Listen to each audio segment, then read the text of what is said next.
Ola, chamo Manuel Paranoia e vou falar do libro titulado Reo.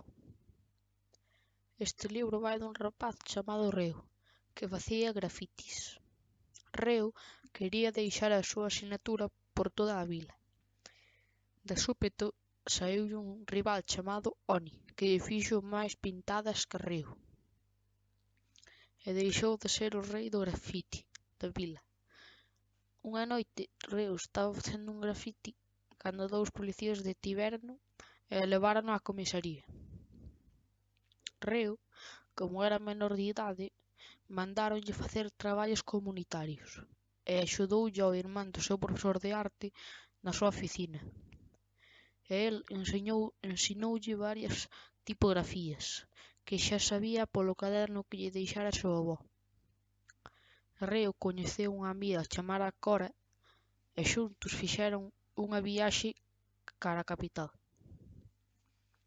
O autor chámase Xesús Fraga, que naceu en Londres o 28 de febreiro de 1971.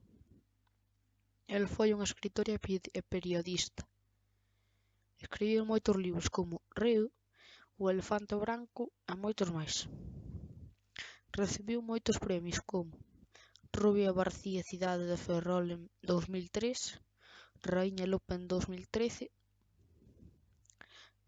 O meu persoaxe preferido é Reo, porque quere cumprir os seus soños. Pareceume un libro moi interesante e recomendaríao porque ten unha linguaxe fácil de ler